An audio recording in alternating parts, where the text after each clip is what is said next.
الحمد لله نحمده ونستعينه ونستغفره ونؤمن به ونتوكل عليه ونعوذ بالله من شرور أنفسنا ومن سيئات أعمالنا من يهده الله فلا مضل له ومن يضلله فلا هادي له ونشهد أن لا إله إلا الله وحده لا شريك له ونشهد أن سيدنا ومولانا محمدا عبده ورسوله أما بعد فأعوذ بالله من الشيطان الرجيم بسم الله الرحمن الرحيم قل أغير الله أبغي ربا وهو رب كل شيء ولا تكسب كل نفس إلا عليها ولا تزر وازرة وزر أخرى ثم إلى ربكم مرجعكم فينبئكم بما كنتم فيه تختلفون وهو الذي جعلكم خلائف الأرض ورفع بعضكم فوق بعض درجات ليبلوكم فيما آتاكم إن ربك سريع العقاب وإنه لغفور رحيم. وقال تعالى في مقام آخر يوم يفر المرء من أخيه وأمه وأبيه وصاحبته وبنيه لكل امرئ منهم يومئذ شأن يغنيه وجوه يومئذ مسفرة ضاحكة مستبشرة ووجوه يومئذ عليها غبرة ترهقها قترة أولئك هم الكفرة الفجرة. صدق الله العظيم وصدق رسوله النبي الكريم ونحن على ذلك من الشاهدين والشاكرين والحمد لله رب العالمين. در الشريف اللهم صل على محمد صليت على إبراهيم وعلى آل إبراهيم اللهم بارك لنا. قدرمنو مسلمانانو ورونو د دنیا قاعده او ضابطې یو شان دي او د آخرت بل شان دي. بیا د خلکو په خپله کې معاملات اصول قاعده یو شان دي او د الله جل جلاله په نزد بل شان دي. او انسان ته د الله جل شانه دا حکم دی چې د خلکو کومې ضابطې دي د پاغې نه چلیږي په دنیا کې، بلکې دی به د الله جل شانه په قوانینو په ضابطو باندې چلی او دغه ته شریعت دین اسلام ویلېږي. د شریعت په مزاج چې کوم سړی په دنیا کې اوچلیږي په آخر کې او په دنیا کې په دواړو کې دی، په ګټه کې دی. او کوم چې د خپل نفس د عقل د معاشرې د سوسایټۍ د رسم و رواج په ضابطو چلیږي، دغه خلق دغه قوم د هلاک دی. قرآن کریم په محمد رسول الله صلی الله علیه وسلم باندې دغه خبرې د پاره الله نازل کړی دی. د نمخ کې کتابونه او صحائف الله جل شانه دغه اصول نه د خلکو د آگاهی او خبرېدو د پاره نازل کړی دي. او د انبیاء کرامو سلسله چې د حضرت آدم علیه السلام نه او بیا د کفر و شرک په زمانه کې د حضرت نوح علیہ السلام نه شروع وه تر سید الرسل خاتم النبیین افضل البشر محمد رسول الله صلی الله علیه وسلم پورې د دغه آگاهی او د خلکو خبرولو لپاره بس د دین اسلام که خلاصه او نچوړ مونږ وایو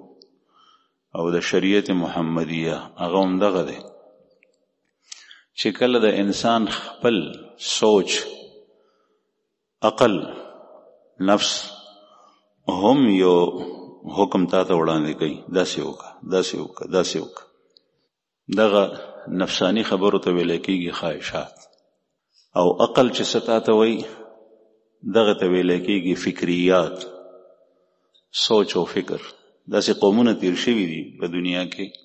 چې هغوی د خپل عقل نه چې کوم سیز رایستی دی په هغې پسې تللی او سختو کندو ته پریوتي دي خطا شوي په هغې کې د دنیا یو انتهایی هوښیار او عقلمن قوم چې الله پیدا کړي عقل هم الله ورکړی د محض عقل په بنیاد باندې چې د الله جل شانه قانون هغه نو منلی او خپل فکریات او فکری ضابطو باندې تلل د یونان فلسفه د یونان حکما هغه تباه شوي د هغوی د کمیټیو سوچ مشورې دپاره ناست دي چې انسان څه دپاره پیدا دی دا خو یې وینې چې انسان خدای پیدا کړی دی او هغه خالق د دې دپاره ضابطه هم راستولی دی چې دی به خپل حیات او ژوند په دنیا کې څنګه تیروي په خپله ناست دي یو مسلمان دپاره د دې سوچ او فکر کولو هیڅ ضرورت نشته میں کس لیے پیدا کیا گیا ہوں اس کے لیے قوانین بنانے میں اس کو کوئی ضرورت نہیں البتہ اتنی سوچ کی ضرورت ہے کہ یہ سوچے کہ مجھے کس نے پیدا کیا ہے اور کس لیے بنایا ہے زه چا جوړ کړم څه دپاره جوړ کړم دومره سوچ انسان ته پکار دی او بیا چې کله هغه ذات ته رسایو شي د هغه اصول او ضابطې او قوانین او دستور حیات او مقصد حیات دی وپیژني بیا په هغې باندې ځي دومره فکر ضروری دی لیکن دا نه چې کوم اصول دي چې زه وضع کم چې زه څه دپاره پیدا یم نو دغه خلق چې انتهایی هوښیار او عقلمن خلق فلاسفہ حکما جن کو کہا کرتے تھے وہ گمراہ ہوئے هغوی اوے چې انسان خوراک سکاک دوباره پیدا دی آخری نتیجہ دا ہو دا کتابونو لیکلی یہ بس کھانے پینے اور ہگنے موتنے کے لیے پیدا کیا گیا ہے خوراک سکاک ډکېدل تشېدل باس دې دپاره حالانکه دا څومره ګټیا سوچ دی یو معمولی عقل والا انسان هغه دا وایي چې بیا د انسان په دې شکل باندې پیدا کولو ته ضرورت څه ځکه چې دا خو غوا او خرونه او میخې او سڼګان او ګډې بیزې شته هغوی خوراک کوي او دغه کوي نور مخلوقاتی د دنیا حشرات الارض چې د هغې مقصد هم دغه دی هغه په سیندونو کې څومره دي په وچه باندې څومره دي دا الله پیدا کړي دي نو بیا انسان چې د خدای پاک د ټول څیزونه د دپاره پیدا کړي دي نور د دپاره سپوږمۍ د دپاره ستوري د دپاره دریابونه او سمندرونه د دپاره د ځمکې او جیدادونه د دپاره یو غواغوی دغه یو کنال ځمکه یو مرله ځمکه نشته او د انسان چې کوم دی نو په جریبونو باندې په ایکړو باندې ځمکې دا انسان په دې باندې قابض دی دی ته فایده اخلي او چې دی لاړ شي بیا ته بل اخلي قرآن کریم کې اللہ جل شانہ فرمائی تمہاری زندگی اور موت کے لیے ہم نے زمین کو کافی بنایا ہے بس تمہاری حیات کی ضروریات ساری کی ساری اسی زمین کے اوپر یا اس کے اندر موجود ہیں تاسو سوچو کئی غلے میوے دانے مختلف قسم سیزونه زمکه د پاسه زمکه کې دننه د معدنیاتو په شکل کې او زمکه د پاسه د باغات او فصلونو په شکل کې هغه موجود دي نو دا خو د یو حیوان دا سیزونه نشته توت او بکیانې ته خو د اوبو د خټې او پورته د نور او د هوا ضرورت دی بس او هغه ستا په کار راځي د هغې لرګې ته بلې د هغې د سټې نه ته تختې وباسې او دروازې او کړکۍ ته نه جوړې هغه خو هم په خپل کار رانله ته په دنیا کې د هېڅ چا په کار نه راځي ته خدای پاک بل مخلوق ته نه پیدا کړی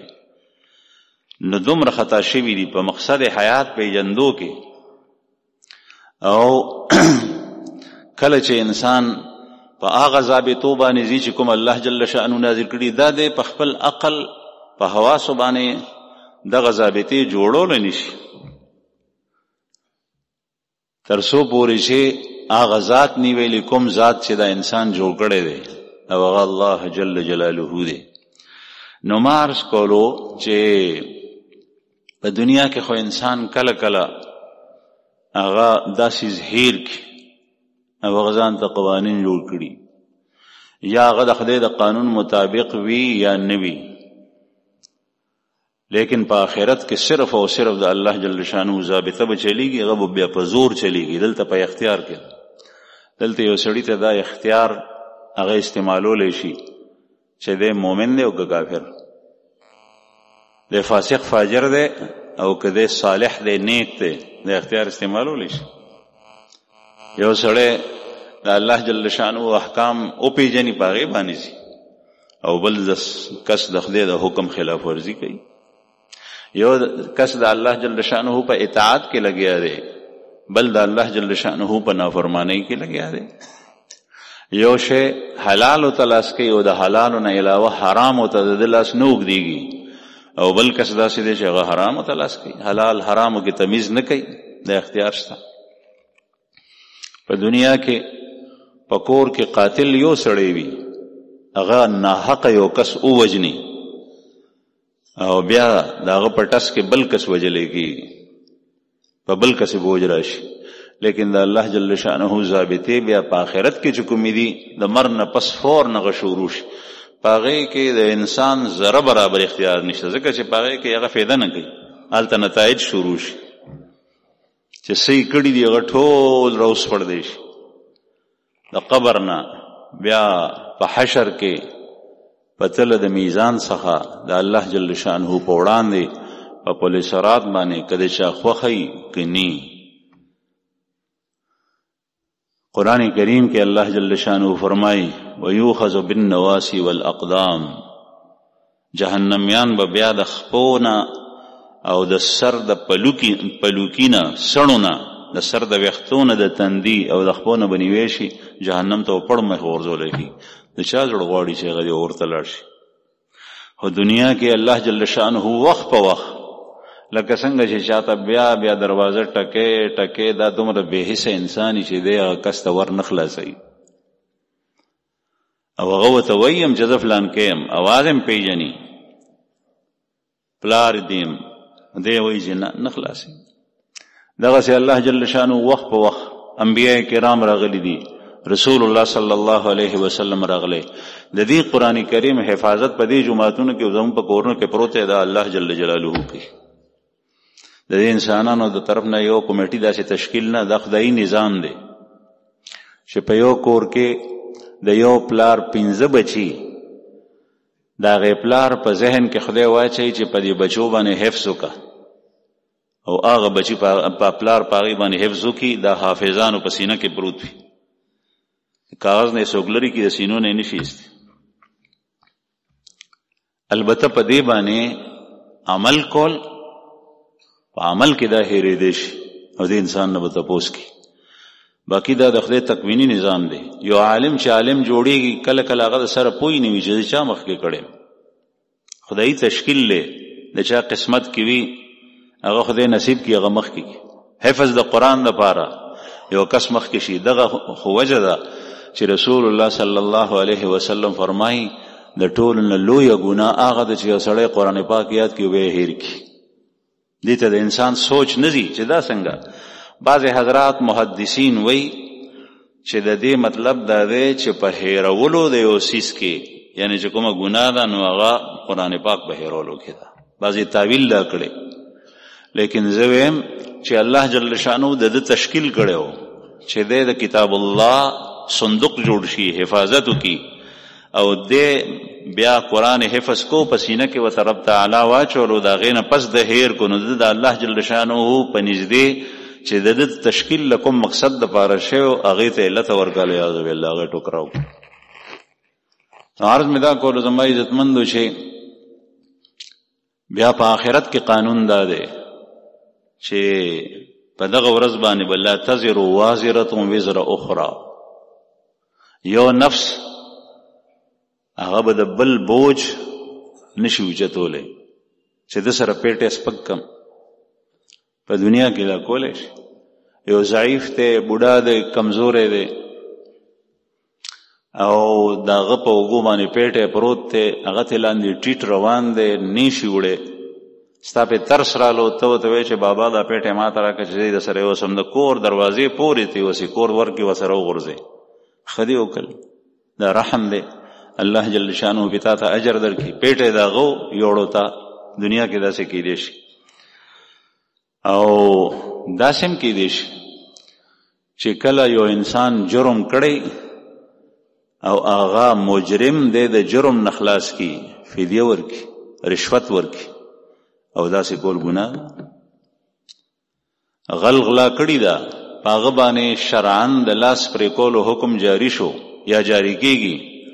او د پیسو په زور باندې دا مانی پیسې ورکي، رشوت ورکو قاضي ته، او قاضي د هغه په حق کې د بری کېدو فیصله وکړه، د اخلاص ګناهګار پې دی. داسې هم کیدی شي چې یو سړی لګیا شو، د چا زوی د چا ورور یې قتل کو، او بیا قاتل ځان پټ کو چې ته وتښتېدو، پته یې نه لګي. د مقتول ورثه راپاڅېدل، او د قاتل رور، د قاتل زوی، د قاتل پلار هغه یې ووجلو، د کور کس. داسې هم کیدی شي، لیکن دا هم قانونا جرم دی چې څنګه هغه ګناه کړي وه داسې دی ګناه وکړه. ولې؟ ځکه چې کار جرم یو کړی دی او بدل دی بل نه اخیستی شي. قرآن کریم کې الله جل شانه فرمایي، بنی اسرائیلو کې دا شی شروع شوی، ان النفس بالنفس والعین بالعین، او د قصاص مباره کې چې غلام به د غلام په بدل کې، آزاد حر د آزاد په بدل کې، الحر بالحر والعبد بالعبد والانثى بالانثى. زنانه لګیا شوی وه، یو زنانه یا نارینه قتل کو، نو د جاهلیت په زمانه کې به بیا دا زنانه قاتل نه وجلې کېده، بیا به د دې په ټس کې سړی وجلو، د بل قوم، د قاتل د قوم نه. ولې؟ ځکه چې ښځه باندې مونږ څه کوو، سړی قیمتي. نو د غلام به قاتل و، د غلام په بدل کې به د هغه قوم حر او آزاد سړی هغه به قتل کو، ځکه چې غلام نه آزاد ډیر زیات محترم دی. الله جل شانه فرمایل الحر بالحر والعبد بالعبد. قتل حر کړی دی نو حر به وجل کیږي. دا په بنی اسرائیل مو کې، دا د رسول الله صلی الله علیه وسلم په زمانه کې مو، د رسول الله صلی الله علیه وسلم په زمانه کې په جاهلیت کې چې کله الله جل شانه مبعوث کولو پیغمبر جوړولو، نو د مکې په مشرکینو کې دا رواج و که د اعلی قبیله یو آزاد سړی و بل سړی وجل، او د بلې قبیله او هغه قبیله به د دې قبیلې نه نیچ ولاندې وه، نو بیا به د هغه د قاتل قوم نه به آزاد سړی نه غلام به ورکو چې دا ووجل، ځکه چې زمونږ دا حر اگر که قاتل دی دا ډیر معزز دی، قبیله زمونږ اعلی. بیا به داسې کول، او چې کله به هغه لاندې قبیلې زنانه لګیا شي و، د اعلی قبیلې زنانه به وجلي و، نو دی به لګیا شو، نه مونږ به زنانه نه، مونږ به د دې په عوض کې سړی وجلو.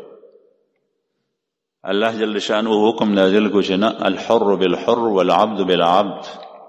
والانثى بالانثى. دا رسول الله صلی الله علیه وسلم ته یو ځل یو کس راغلو، پړومبي ځل باندې ملاقات شو، زوی ځان سره وسته وړوکی، هغه ته وی چې بچی دا د الله پیغمبر دی،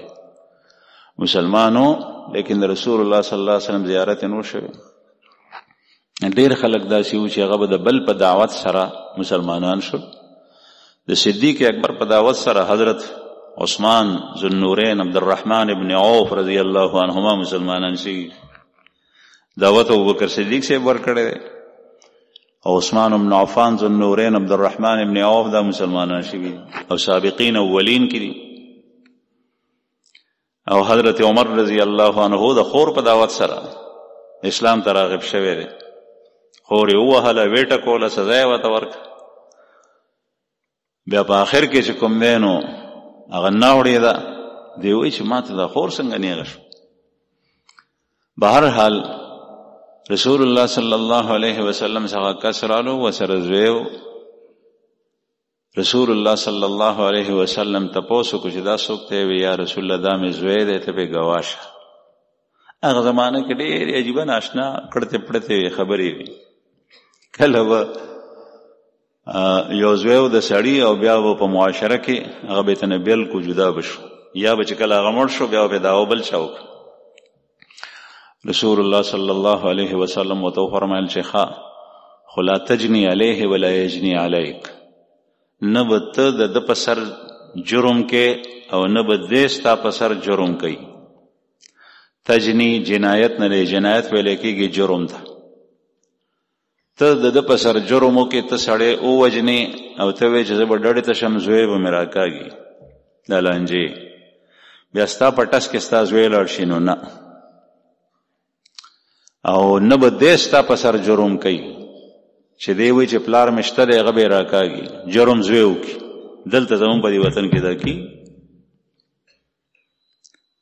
یو کس لګیا شو بل کس یې ووجلو، د هغه ورور ووجلی شي، د هغه زوی ووجلی شي. قاتل اول چې چا قتل کړی دی هغه ظلم کړی دی، لویه ګناه ده. ومن یقتل مؤمنا متعمدا فجزاؤه جهنم خالدا فیها، جس نے کسی مومن مسلمان کو قصدن عمدن قتل کیا تو اس کی سزا جہنم ہے، ہمیشہ جہنم میں رہے گا. قرآن کریم دا وی، مفسرین نے عددی تفسیر کړي. خو بہرحال دا لوی جرم دی، لیکن د ده په ټس کې بل کس نشي وجلی، د هغه کور افراد هغه ته انتهایي نږدې، ځکه چې دا هر چا خپل ځان دی. البته په دنیا کې تا دا کیسه وکړه، لیکن په آخرت کې نشي کولی. ولا تزر وازرة وزر اخرى، هلته پلار قتل کړی په دنیا کې، او په آخرت کې چې کوم دنه زوی ورته پرېږدي، خدای پاک ته یې مخکې کړي چې د قتل بدل د ده نه واغشتی شي. نه، دی آیتونو کې الله جل شانه دغه فرمایي. او پلار جرم کړی په دنیا کې د غلا، هلته دلته سزا نه ورکړی شوي، بدل ته نه غشتی شوي. هلته به چې د چا غلا شوي د هغه هم راشي، چې څوک غل دی هغه هم راشي، یا الله دې سړي زما دا شی غلا کړی، دعوه هم پې کړې وه، ګواهان هم وو، خبره هم پې ثابته شوه، لیکن دی د رشوت او د مال په زور باندې خلاص شو، په دې زور باندې خلاص شو. هلته به د الله جل شانه عدالت وي، په هغې باندې به ثبوتونه د الله جل شانه سره، الله پاک په خپله ګواه، د الله علم، الله جل شانه سمع او بصر، دا جمع ناسته د خدای پاک مونږ ټول ویني. څوک اورېدل کوي غم ویني، څوک ویل کوي غم ویني، د چا په زړه کې چې خیال او سوچ او ارادې تېرېږي، ښې او بدې غم ویني. کوم سړی چې کوم عمل له شپې کوي غم ویني، د ورځې کوي غم ویني. په کاڼي په منځ کې دننه چینجې هغه لګیا دی، خوراک ورته الله جل شانه مهیا کوي. د سمندرونو په ویښ کې په تیرو کې یو شی دی، حیوان دی، هغه هم الله جل شانه ویني، او هغه ته د رزق بندوبست هغه دی کې الله جل جلاله کړی دی. په لرګي کې تا دروازه جوړه کا، کړکۍ دی جوړه کا، یا دې بل یو شی جوړ کو، غټ لرګي نه وړوکي لرګي نه، په هغې کې دننه چینجې لګیا دی، او هغه ته خوراک خدای پاک ورکوي، او د هغه د هر څه نه الله خبر دی، د هغه خالق خدای دی، ضرورتونه هم الله پاک پوره کوي. او بیا د هغې نه پس فرښتې پې ګواه دي، صحیفې پې باندې ګواه دي، لیکلی شوي کتابونه، اعمالنامې. بیا د هغې نه وروستو هغه ځمکه پې ګواه ده چې کومه ځمکه باندې د عمل کړی دی. یوم تحدث اخبارها بان ربک اوحی لها، جس دن زمین بولے گی اپنی خبریں بیان کرے گی. بان ربک اوحی لها، اور یہ سب کچھ اس لیے ہوگا کہ اللہ جل شانہ نے زمین کو وہی بھیجی. پس ځمکه کې بخپله دا وس نشته، خدای پاک قوت ګویایي ورکا، او غار سې نوټ کړي دي، زنا یې پې کړي ده، د ځاني خلاف به ګواهي ځمکه ورکړي، هغه ځمکه چې په کوم ځای د عمل شوی. غلا یې پې کړي ده، د هغه غل خلاف به دا ځمکه ګواهي ورکړي. سړی وجلی دی، د هغې قتل خلاف به دا ځمکه ګواهي ورکړي چې په کومه ځمکه باندې د هغه وینه توی شوي ده. دا هر څه به خبرونه به څرګند کړي، او د انسان خپل بدن اعضا هغه به ګواهي ورکړي، تر سرمنې پورې، تر سرمنې پورې قرآن کریم کې وایي جلودهم، سرمنې به ګواهي ورکوي، لاس به ګواهي ورکوي، خپې به ګواهي ورکوي، سترګې به ګواهي ورکوي، غوږ به ګواهي ورکوي. ته ناست په خپل دکان کې، په خپل دفتر کې، او یو زنانه تېرېږي او ستا په زړه کې خیالات، ارادې هغه د شهوت دي، غلطی دي، شیطانی دي، او هغه نظر په دې نظر ته هغې ته ګورې، دا هر څه در باندې لیکلی کېږي. او دغه ځمکه هم ګواه ده، دا سترګې به په ورځ د قیامت ګواهي ورکوي چې دا سترګې داسې استعمال کړي. یو سړی توبه وباسي، ګناه ورته معاف شي، هغه بېل شی دی. خو په دې وجه باندې ګناه کول نه دي پکار چې دا ما ته معاف شي یا به توبه وباسم یا مې اودس سره معاف کېږي. نه، دا که مقلتوب دی. پرون مې کتاب کتو، په هغې کې یو مسله د مفتی صاحب نه تپوس شي، بعضې خلک داسې هم کوي. مسئلہ دا لکلی ہوئے کہ میری نظر ایک جگہ حدیث پر پڑی، یوزے کہ ما یو حدیث ولیدو پاغی کی کتلیو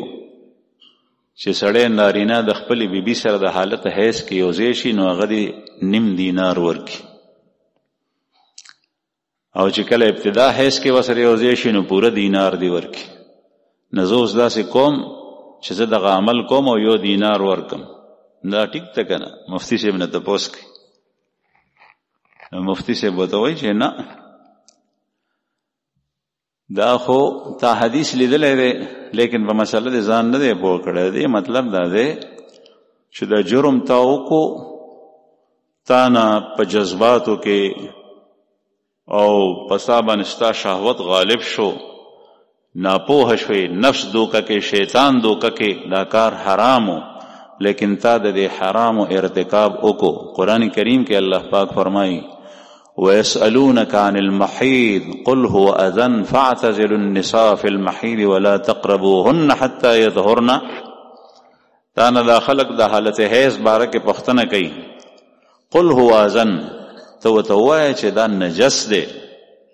فَاعْتَزِلُوا النِّسَاءَ فِي الْمَحِيضِ، اپنی عورتوں سے حالت حیض میں دور رہو، ہٹے رہو، بچے رہو. وَلَا تَقْرَبُوهُنَّ حَتَّى يَطْهُرْنَ، نزدیکے گم بتم ترسو پورې چې هغه پاکې شوي ني. دا حرام دی، ګناه کبیره ده. لیکن د دې مطلب دا دی که چېرې چا سره د دې چې دا حرامو نفس دوکه کو، شیطان دوکه کو، دا کار ته نه وشو، نو اوس د خدای د قهر نه د بچ کېدو څه صورت شته چې په دې کې کمی راشي، یا د خدای پاک غضب او غصه هغه سړه شي په هغې سره، داسې څه عمل شته. نو دا الله پیغمبر دا خوله دی چې یو دینار دی ورکی، او یو دینار 4.5 ماسې جوړیږي د سرو زرو. دا غي قیمت تقریبا 1 लाख روپۍ نن سبا جوړي. دا دی ورکی، نو دا جرم کې دی شي د خدای قهر هغه یخش، او دی په دې دنیا کې د عذاب نه بچ. باقی ګناه خو د په خپل ځای ده، هغه ګناه به الله معاف کیږي چې دې توبه وباسي، الله جل شانه ته رجوع کی. نو بهرحال ما عرض کولو چې د دنیا ضابطې جدا دي، د الله جل شانه قانون او ضابطه جدا ده. دلته دې آیاتو کې الله پاک فرمایي قل اغیر الله ابغي ربا وهو رب كل شيء. تو وایا چې آیا د الله نه علاوه زه څوک بل څوک رب ځان دپاره وغواړم وی لټوم، وهو رب كل شيء، حالانکه هغه د هر یو څیز پروردگار دی. د مکی مشرکین هغې کې ولید ابن مغیره ډېر مالدار و، هغه یو ځل رسول الله صلی الله علیه وسلم ته رالو او نورم ورسره کسانو د کافرو د مشرکینو مشران. دا یاد ساتئ چې مشرک چې کوم ځای کې په دنیا کې تیر شوی دی نو مشرک خدای مانی، خدا الله سره شرکا ګرځي، خدای منی او بوت کاڼه ونه بل یو شی بل یو شی بل یو شی هغه د خدای سره د هغه عبادت کوي. د خدای په نوم مشرک هم صدقه ورکوي، د هغه په نوم هم ورکوي. قرآن کریم کې د مکې د مشرکینو حالت دا بیان شوی دی چې دی کله فصل وشي نو وی دا د خدای حصه ده، نو خدای منلو ځکه خدای ته حصه ورکوله، او دا زمونږ د بوتانو حصه ده. قرآن پاک کې او چې کله د خدای د حصې نه حصه اورغړېده د بوتانو هغې سره یو ځای شو، نو هغه به یې نه اوچتول، نه به یې بیلولی، به خدای ته ضرورت نشته. او چې کله به د بوتانو د حصې نه د خدای حصې سره یو ځای شو، چا ماشوم به یو ځای که یا به ورسره لاړه، نو بیا به یې هغه راواغېسته نو د بوتانو دومره خیال ساتلو. نو مشرک هغه ته وایي چې هغه خدای مني لیکن د الله سره عبادت کې بل څوک هم شریک ګرځي، ذات کې، صفاتو کې، عبادت کې شریک ګرځي. دغه وجه ده بعضې خلک وایي چې فلان کی ته څنګه کافر وې، هغه په زړه کې خو رحم دی، کونډو رونډو سره مدد کوي، خلکو باندې پیسې تقسیموي. نو مشرکینو هم خدای منلو، نو هغه د شرک نه ووتل. کوم کس چې هغه ټول کارونه په هغه کې سم وي او یو کار پکې کفر دی، دا کافر دی. او علماو چې کومه لیکلي د جزیه او اصول او ضابطه هغه دا ده چې کوم یو کار داسې وي چې په هغې کې احتمالات د یو نه زیات شته، 2 یا 3 یا 100، او هغې کې یو احتمال د ایمان دی او نور د کفر دی، نو تی په ایمان حمل کو تر څو چې هغه کس په خپله نه ویلي چې زما مراد دا معنا ده. هغه بیل شی دی او دا بیل شی دی. بهرحال نن سبا خو کافر داسې دي چې هغوی د سره خدای مني نه، کافر داسې دي چې خدای مني نه، انکار دے، تکذیب دے، یہ سب کچھ خود بخود ہوتا ہے. دا هر څه نظام په خپله چلی. دا هغه کافر دی چې خدای په یو درجه کې د مشرکینو په درجه کې نه مني. نو دا مشرکین رسول الله صلی الله علیه وسلم ته رالل، پیغمبر علیه السلام ته وایي چې داسې چل وکړه چې ته زمونږ د خدایانو ته الهو ته دا بد ویل پرېږده، او ته چې د جهنم تذکره کې او آخرت چې هلته کې سزاګانې او دا دي، نو مونږ به دې خلاصو، مونږ به دې خلاصو، مونږ سره دومره پیسې دي چې غم مکو، دغه ستا د جرمانه به مونږ ډکه کو، تا به خلاص کو. نو دا آیات نازل شول رسول الله صلی الله علیه وسلم باندې چې اول خو ستاسو دا مفروضه خطا ده چې خدای زما لوی رب دی، زه هغه پیدا کړم، زه د هغه نه علاوه د بل چا ستاسو د بوتانو بندګي شروع کړم. دویم دا ده چې قیامت ورځ داسې ده چې په هغې کې یو کس د بل جرمانه نشي ډکولی. قل اغیر الله ابغي ربا، ته ووایه چې آیا د الله نه علاوه بل رب زه ولټوم، وهو رب کل شی، او هغه د هر څیز رب دی، د هر څیز رب دی، پروردگار دی. رب هغه ذات ته ویلی کېږي چې هغه د یو څیز ټول ضرورتونه په مفته کې پوره کوي، د هغه د بقا چې څومره ضرورتونه دي ټول هغه پوره کوي. نو د هر څیز رب الله دی، د انسان رب الله دی، د هر کس، د حیواناتو رب الله دی، د ونو بوټو رب الله دی، د اسمان او ځمکې رب الله دی، د نور او د سپومۍ او د ستورو رب الله دی، د سمندرونو دریابونو رب الله دی، د هر یو څیز رب الله دی. چې کوم شي ته لاس کې، تی اوچتې، تی په سترګو وینې، ته ورته اشاره کې، ته پې کښېنې، ته پې الوزي هوا، د ټولو رب الله دی. پیدا کړي خدای دی او دی په دې دنیا په دې نظام کې منسلک کړي او رانغستې خدای دی، او د دې د چلیدو د بقا لپاره چې څومره ضرورتونه دي هغه ټول خدای پوره کوي. وهو رب كل شيء ولا تكسب كل نفس الا عليها، او کوم یو نفس چې څه کسب کوي، څه عمل کوي، الا عليها، ګناه وکړه نو د هغې وبال به په دغه نفس باندې پروزي. کوم یو نفس چې څه کوي، دروغ ووې سزا به دغه نفس خوري، غیبت یې وکړو سزا به په ده راځي، چغلي وکړه سزا به په ده راځي، دروغ ګواهي ورکړه سزا به په ده راځي، غلا غلطي وکړه سزا به همدغه پورته کوي په ورځ د قیامت. ولا تزر وازرة وزر اخرى، ولا تزر وازرة وزر اخرى، او یو بوج اوچتون کې نفس به د بل بوج نه پورته کوي. خپل پیټه به هر یو سړی وي. په دنیا کې ما تاسو ته عرض کو، اولاد د خپل مور او پلار پیټه پورته کوي، د خرچې ظاهري پند هر یو شی چې دا به ډېر ناقصه او ډېر کمسل زوی چې پند مې د پلار په سر دی به سره دغسې روان دا په دنیا کې کوي، لیکن په ورځ د قیامت باندې دا نشته، د هر چا نشته. دلته کې خو کله کله مونږ داسې هم کوو چې پلار مې قرباني کړي ده، پیسې خو ډېرې دي، خو پلار مې قرباني کړي، زمونږ قرباني په مونږ هم واجب ده. ډیر خلک دا مفروضم چلی ضابطه چې پلار مموس ته ځي که نه هغه بس دی مونږ د دنیا د کارونه نوزګاري یو کس موس ته ډیر دی نه په تا باندې موس بیل فرض دی په پلار دی بیل فرض دی تا باندې قربانی بیل واجب ده په پلار دی بیل واجب ده تا باندې زکات بیل فرض دی په پلار دی بیل فرض دی تا باندې زکات حج بیل فرض دی په پلار دی بیل فرض دی جهاد چې فرض شي نو په تا باندې بیل فرض دی په پلار دی بیل فرض دی چې هغه د وس د تلو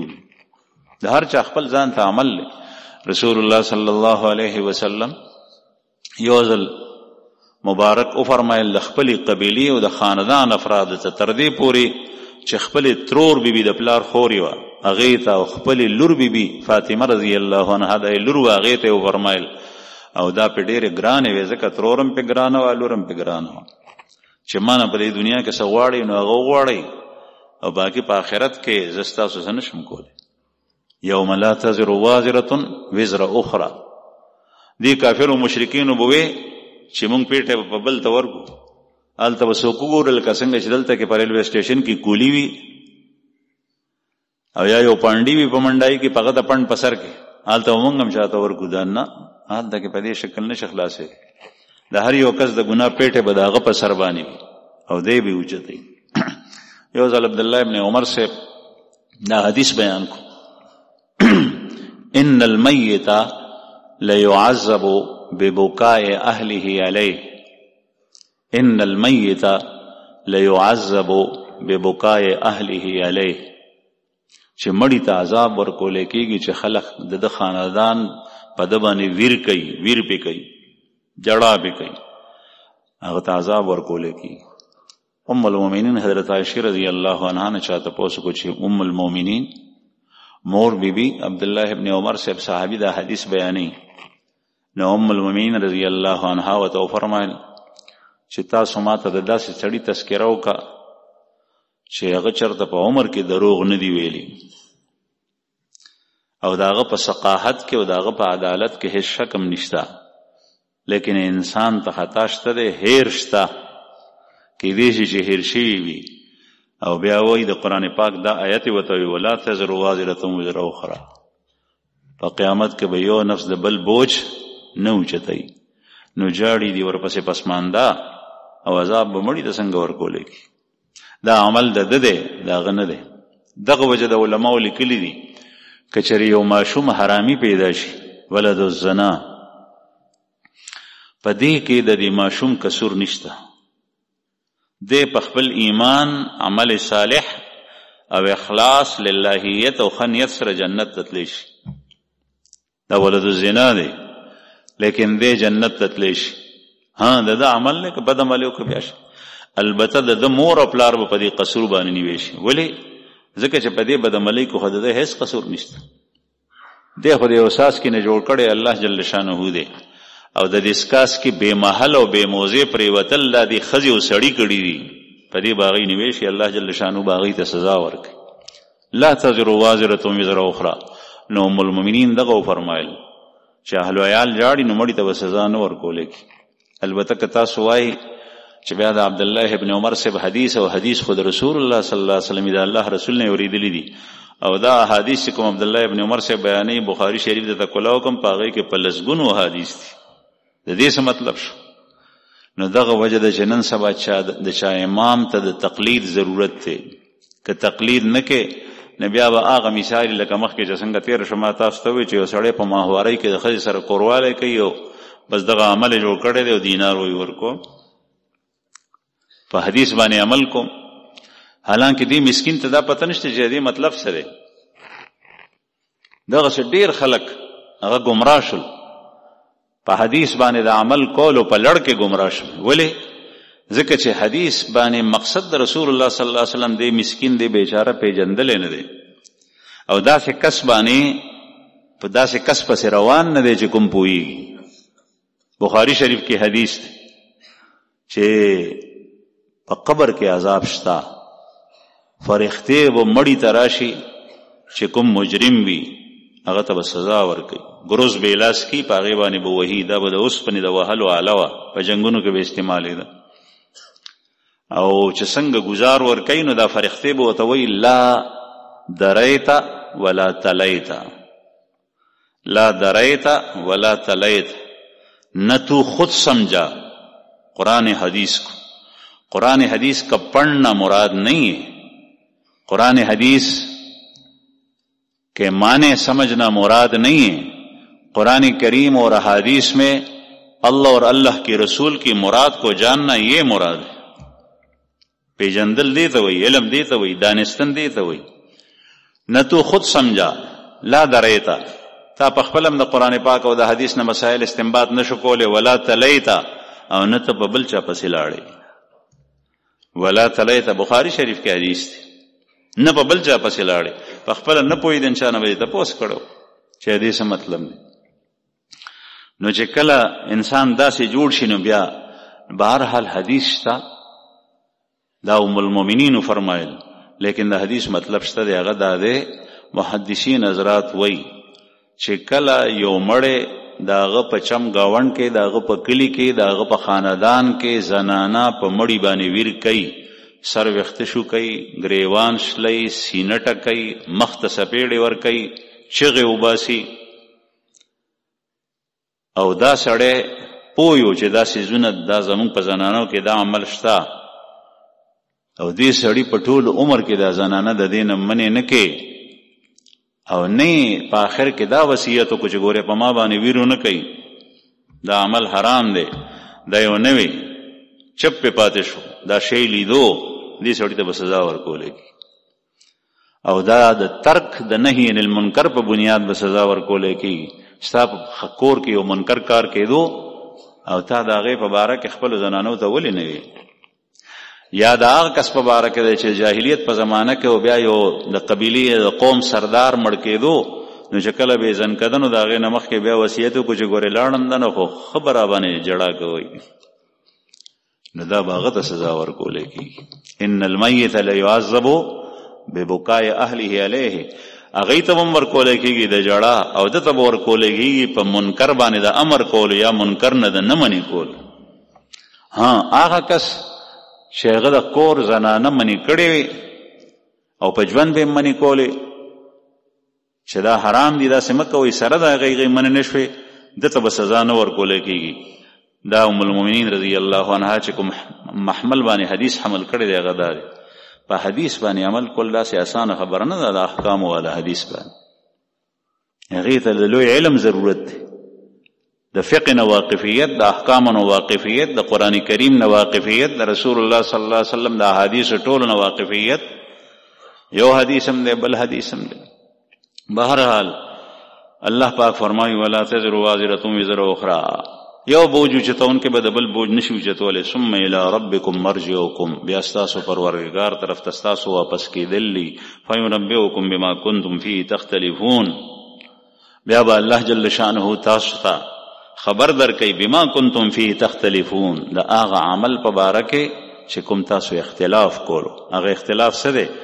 یو ایمان دی او بل کفر دی، یو وی جنت شته بل وی نشته، کافر وی نشته مسلمان وی شته،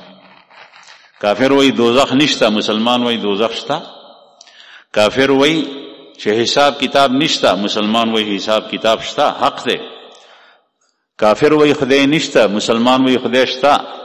کافر او مشرک وی چې خدای سره شریک دی، خدای یو نه دی، ډیر ګڼ خدایان دي، مسلمان وی نه، الله جل شانه یو دی. کافر وی چې مال جمع کول دي، که په سود جمع کې، که په بیمه باندې وي، انشورنس وي، که سود دی، که جواری ده، که هر څه چې دي، مسلمان وی چې نه، په حلاله به جمع کې. الله جل شانه د الله پیغمبر د حرام نه منع فرمایلی ده، رشوت حرام دی، سود حرام دی، جواری حرام ده، دا حرام ده، دا حرام ده، په حلاله به جمع کې. دا اختلاف دا په ورځ د قیامت باندې دا اختلاف نه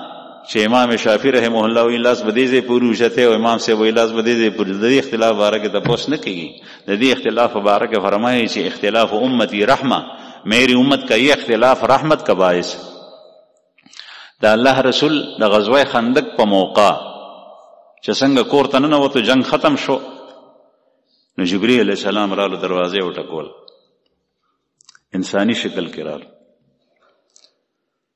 پیغمبر علیه السلام راووت، وی پیژند جبرئیل دی، څه حکم دی؟ وی تاسو کپړې د جنگ اوویستې؟ بیا ما صفائی تیاری کولو، دوړې خیرنی کپڑے د سر وخته په بد حال جنگ کو جنگی. وی دا الله څه حکم دی؟ وی چې آو وی بنو قریظه باندې حمله کولی التزان ورسوي. بنو قریظه يهوديانو چې د خندق په موقع غداری کړی و، لوزمات کړي و د الله رسول سره، مرګرتیا کړي و د مشرکینو، لوزدا کړي و چې دای سره مرګرتیا باندې کو. رسول الله صلی الله علیه وسلم فوراً د الله جل شانه د حکم د خاطره صحابه ته امر کو چې زئی بنو قریظه ته ځان ورسوي. بنو قریظه 4 میله 3 میله په فاصله باندې، 4 میله 3 میله 5 میله د مدینه منورې